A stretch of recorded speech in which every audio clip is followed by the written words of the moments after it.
8085 microprocessor. We are taking the MCQ, multiple choice question, objective question on it. 8085 microprocessor unit, MPU, or microprocessing unit is, now this 8085 is a 8-bit MPU. So why it is 8-bit? Now you see, it has 8-bit internal data bus. Whichever processor you talk about, the size or the bits of the data bus will decide that the MPU is of which size, which bit size. Okay, so 8085, 8 bits. So it is an 8-bit microprocessor because the data width is 8 bits. Since the address width is 16-bit, and this 8-bit is multiplexed. Actually, it is 16-bit address bus, and the 8-bit is the data bus, okay, which are multiplexed. So if you talk about 8086, it is a 16-bit microprocessor. 16-bit microprocessor. So data width is 16 bits in 8086, and the address width is 20 bits.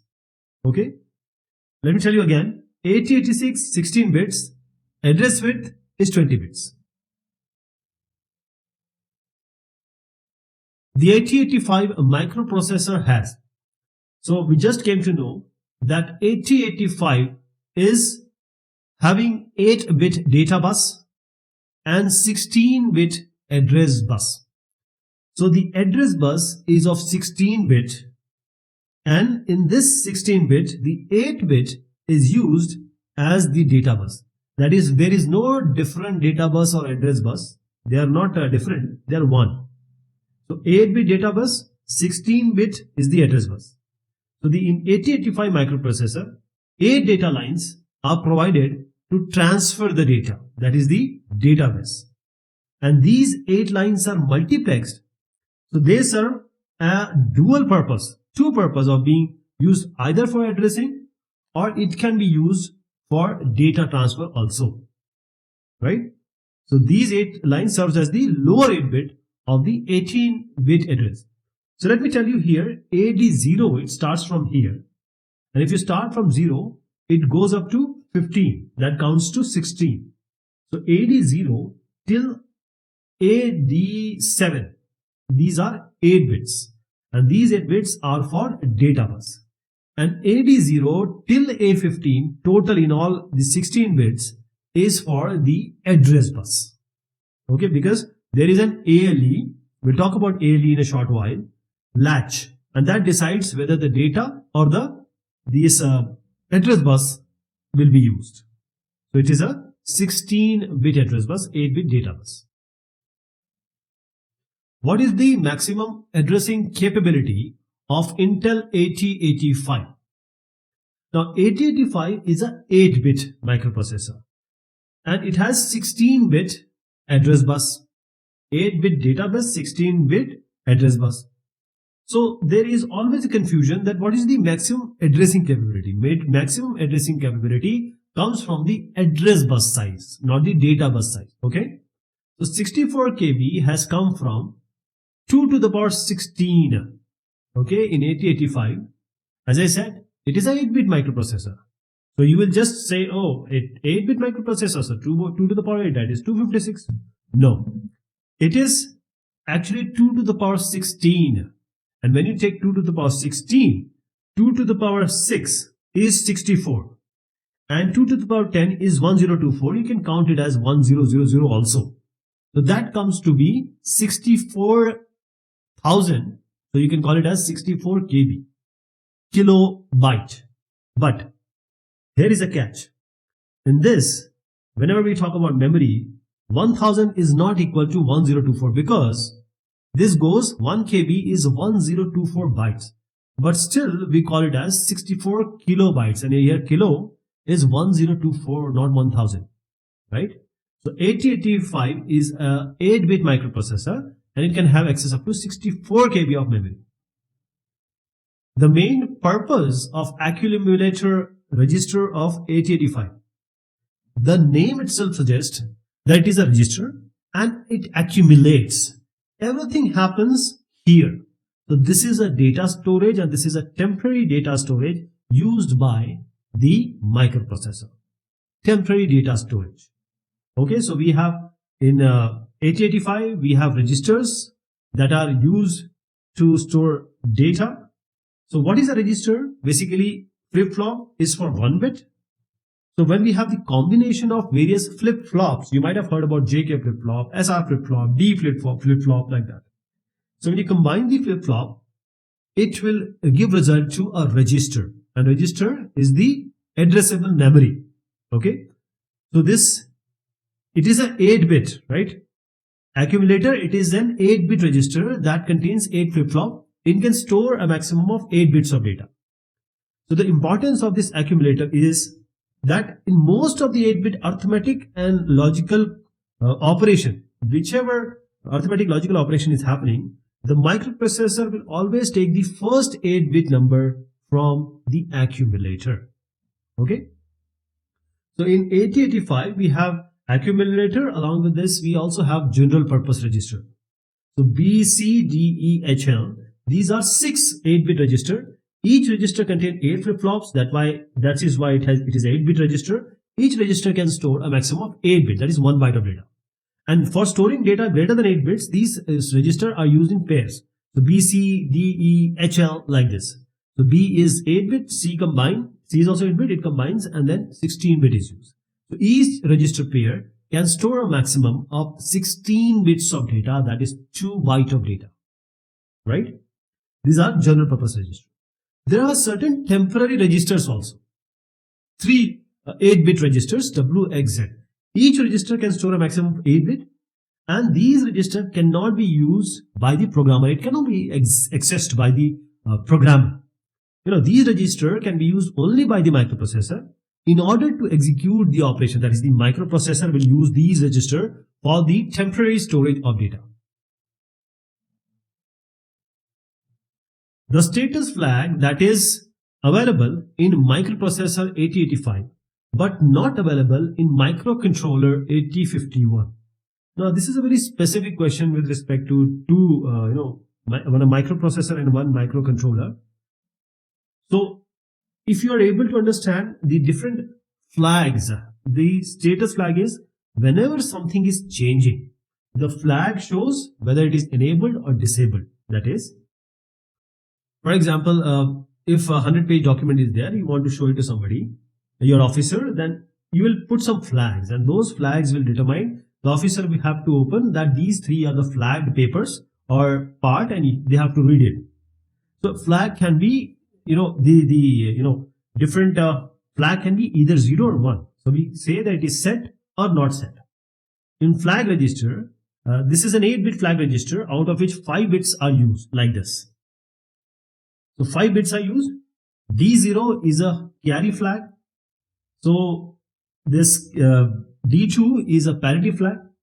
This is set when the result have all even numbers of ones. Carry flag, as I just said, D0 is set when there is a carry generated by any of the operational process. Then we have the D4 auxiliary carry flag, and this becomes 1 when there is a carry out of lower nibble, that is the 4 bits or lower 4 bits of the operation. Then comes the auxiliary carry flag.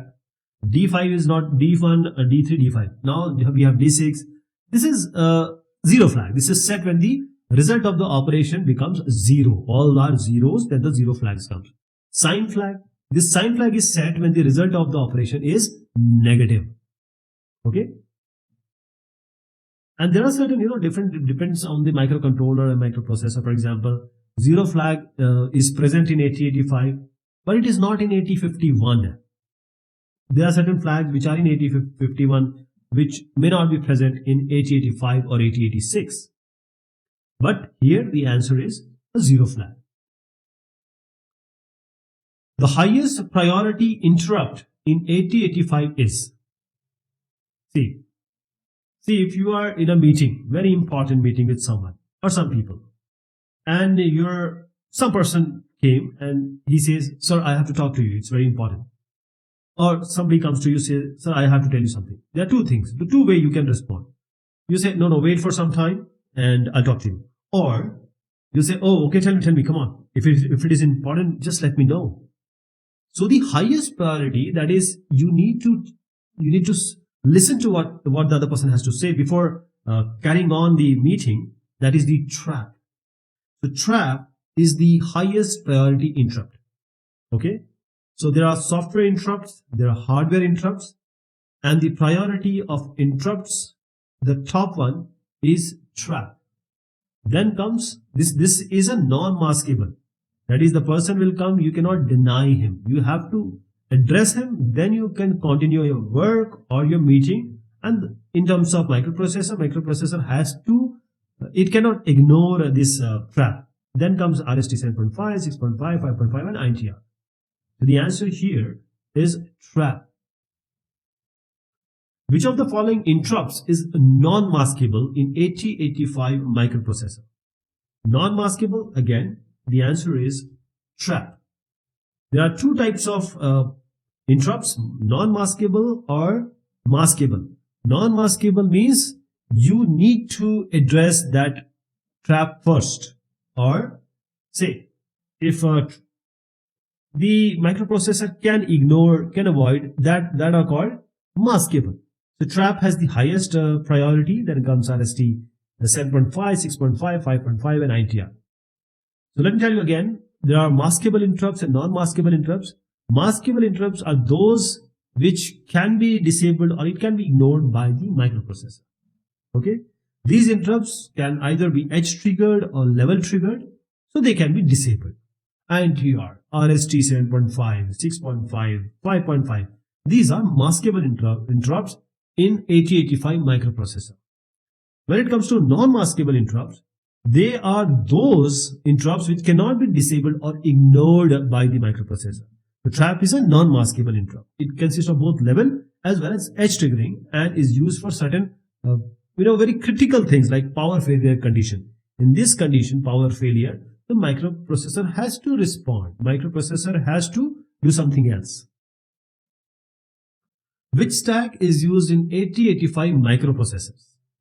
Stack, you can understand it by, you go to a party and there are stack of plates, one over the other.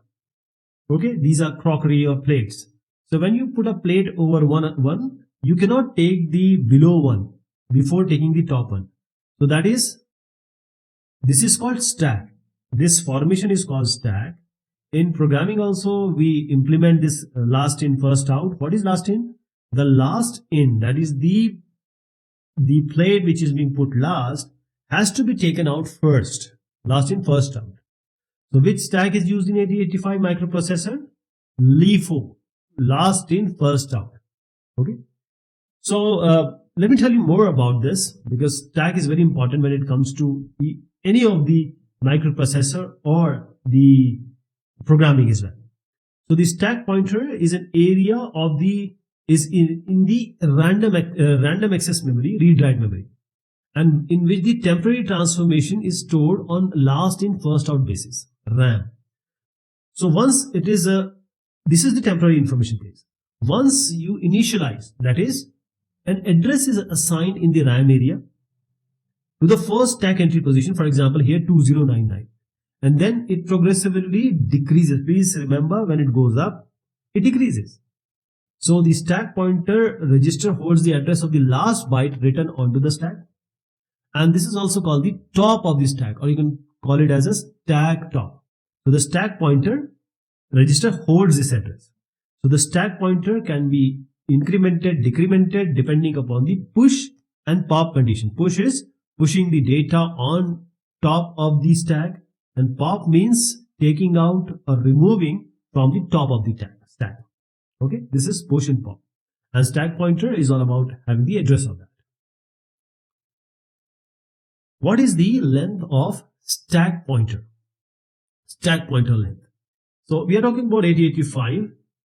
It is of 16-bit. So let me analyze it first. See, we have B, C, D, E, H, L. These are general purpose register where the data is stored. And these are, this B and C, all these are 8 bits, but when you combine them, they work in pair. BC is 16-bit, DE is 16-bit, like this. HL is 16-bit. In order to handle it, we have stack pointer and program counter. So stack pointer is 16-bit. So the stack pointer in 8085 microprocessor is a 16-bit register that stores the address of the top of the stack memory.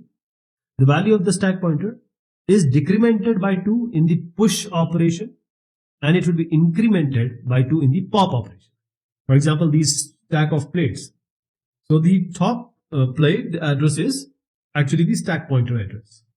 So there are two operations possible. One is the pushing something data on top of the stack, that is pushing, and then taking out or removing the top item of the stack, that is the pop operation.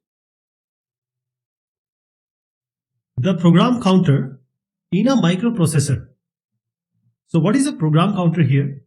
See, the answer first of all is keeps the address of the next instruction to be fetched. What does it mean? That we have certain, say, code, assembly language code. Now this instruction is being processed.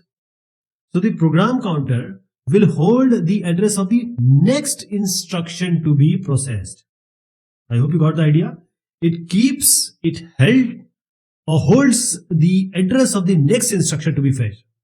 So the program counter, it acts as a pointer to the next instruction to be executed. So we have 16-bit address. Always it contains the 16-bit address of the memory location of the next instruction. So it will increment. If another line is executing, it will increment to the next one. So it is a 16-bit register, as 8085 has 16 address lines. So we have stack pointer and the accumulator also discussed with it. Register of microprocessor which keeps track of the execution of program and which contain the memory address of next instruction to be executed is called. So in 8085 specifically, we are talking about the program counter, because the program counter is the answer, and program counter always hold the address of the next instruction to be executed. Okay. So register of microprocessor which keeps track of the execution of the program and contain the memory address of the next instruction to be executed. Okay. So this is the architecture, or a simple way of explaining the program counter. When a program is being executed in an 8085 microprocessor, its program counter contains. So program counter is all about holding the next instruction. So the memory address as the instruction that is to be executed next, not the present one, but the next. So the program counter acts as a pointer to the next instruction to be executed, always contain the 16-bit address of the memory location of next instruction. So it is a 16-bit register, as 8085 has 16 address lines. So the program counter is updated by the processor, and it always points to the next instruction after the processor has fetched the complete instruction. In 8085 microprocessors, which signal is used to insert wait? Why do we need wait? If microprocessor is very fast, so there may be some peripheral device which are slow. So we have various signals: ready, ALE, latch, hold, INTR. The answer here is ready. This signal is used to insert wait in 8085 microprocessors. Okay. So you see here there is a pin number 35 ready. So this signal is basically employed to delay the microprocessor read or write cycle until a slow responding peripheral is ready to send or accept data. Because when you are reading, writing, where are you actually reading, writing? Okay, maybe in memory, but sometimes you are accepting the data or showing the data in the peripheral devices like your mouse, keyboard, etc. Okay, so this needs certain delay because microprocessor, as I said, it is very fast. So there has to be some, some equilibrium. That is why this wait, which is actually a ready signal. So this signal goes low. When this signal goes low, that is ready, the microprocessor waits for certain integral number of clock cycles, until it goes high up again. Then the things start. Otherwise, it will wait if the ready signal is, or you can say the wait is postponed. Then we also have a hold signal. This hold, HLDA, these are used for the direct memory access DMA operation. Okay, when the hold line signal goes high, it indicates to the processor that there is another master requesting the bus access. Now AL is very important. This is called as address latch enable. You see here, see the AD0 till AD15. This is the address bus. Now these are 16. They are 16. But the AD0 and AD7 is also used as a data bus. Now who is going to decide whether data bus or my memory bus it should be used? These 16 wires actually. So this is done by the address latch enable. Okay. So this is like a latch. In your door you have a latch. Exactly like this. Sometimes when the latch is open, memory bus as a memory bus it will be used. Otherwise it will be used as a data bus. So it indicates that the bits on AD7 to AD0 are address bits. This signal is used to latch the lower order addresses from the multiplex bus and generate a separate set of 8 address lines A7 to A0. Okay. So this is kind of latch which enables whether to use the 16-bit as a memory bus or address bus. A bus connected between the CPU and the main memory that permits transfer of information between main memory and the CPU is known as. The answer is memory bus. Please remember, memory bus is equivalent to data bus. We are not talking about the address bus. Address bus is different. I am talking about data bus. So there are certain other bus we have discussed here, control bus, etc. So the data bus or the memory bus, see, AD0 till AD15, this whole is the bus key, and this whole is used for memory, memory as an address bus. But AD0 till AD7, this is 8-bit and this is used as a data bus. So here we are talking about this data bus. The data bus is used to transfer data to and fro or from the microprocessor and the memory which is asked in this question. So please remember, memory bus, data bus equivalent, they are bidirectional. That is, both the directions the data transaction will take place. Right?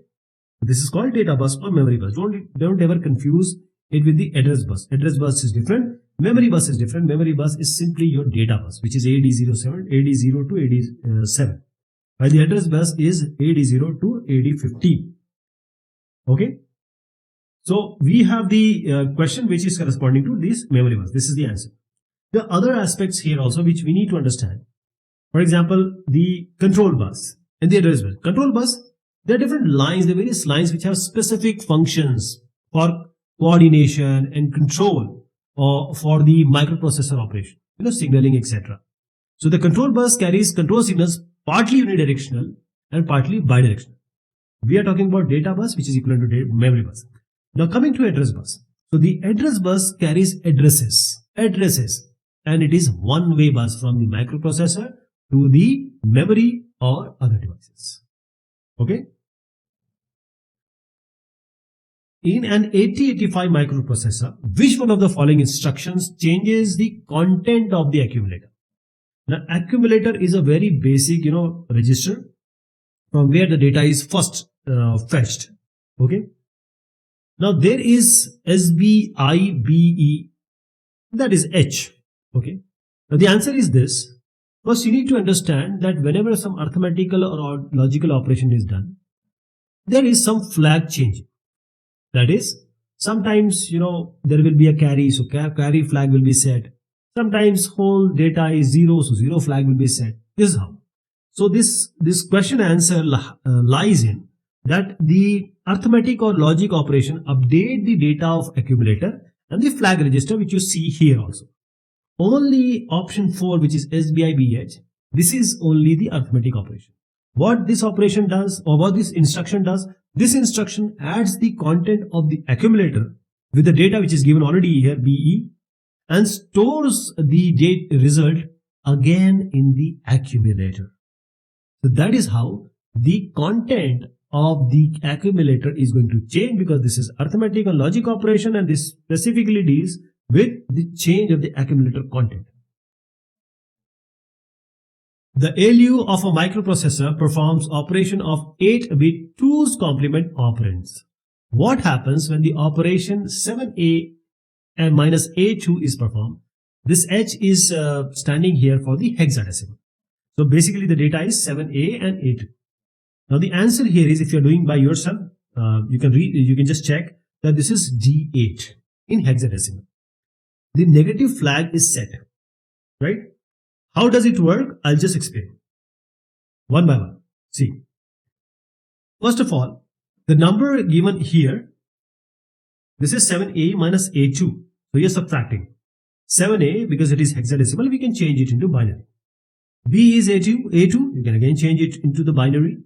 I hope you'll be able to do it. Okay. So this hexadecimal to binary conversion is being done. Now this is a subtraction event or operation, A minus B. But there is nothing called a negative. Subtraction is nothing in microprocessor. So you have to add the negative of B. How to find the negative of B? You take the 2's complement of B. That is, take the 1 complement, that is make the 1 to 0 and just add 1. So wherever B is there, A2, we have to find the 2's complement. Now 2's complement is there. Now you can add this with the 7A. So the 2's complement of A2 has to be added to 7A. Now you see the first one. This 1 is coming. As this is the most significant bit, and this is 1. The result is negative. Hence the negative flag will be set. And there is no carry involved in the result. The carry bit is 0. That is, there is no overflow. That is why the carry flag will be 0. Okay. So this is how it will be done.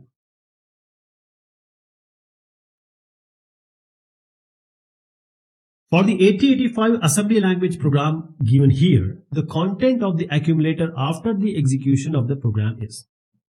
Now before I go ahead to actually explain it, the answer is 67H. If you're able to do it, it's praiseworthy. But you need to understand each and every instruction first. I'll tell you about the solution in just a bit. See, first of all, MOV will do what? Move will, see, move B comma I. What it will do? B is your destination register. A is your source register.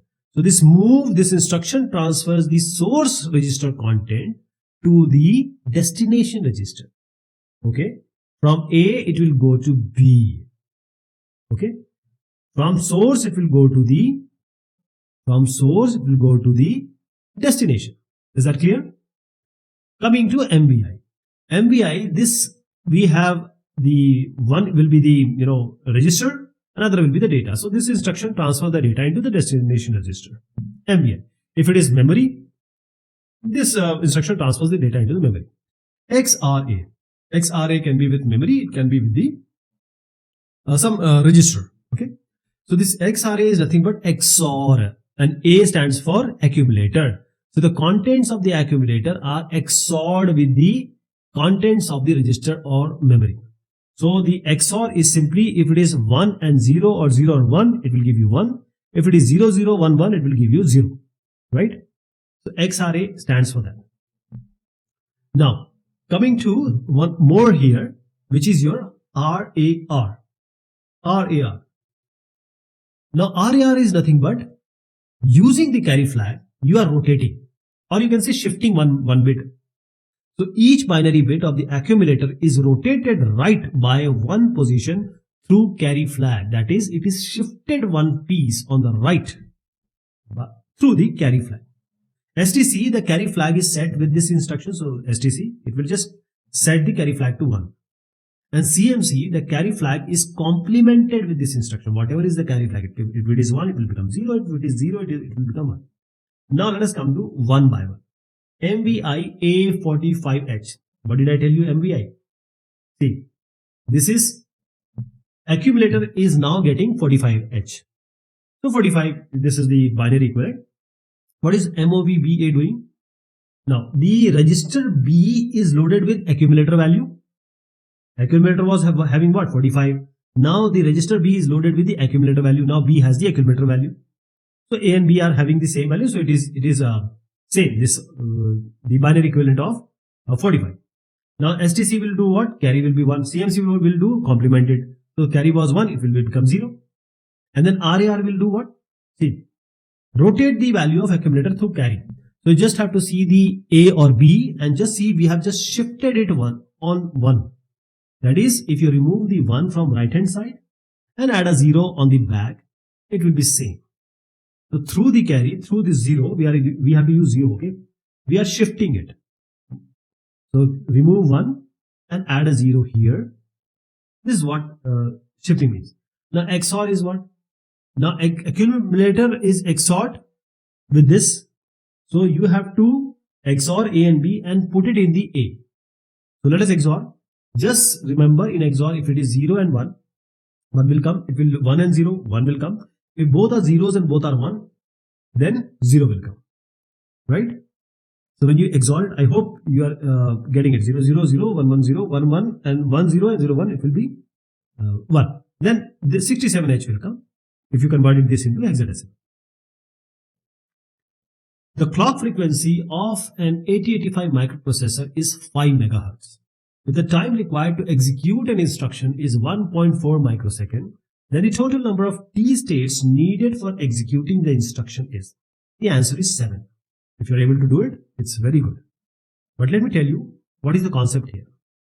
The time required to execute an instruction is given by number of T states or T cycles multiplied by the time period of the clock, T clock.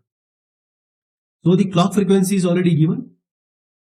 Clock is 5 MHz. Frequency is 1 by time. So in order to find the time, you just take the inverse of 1 by 5. That is 1 by 5 you have to take. 1 by 5 MHz, it comes to 0.2 microsecond.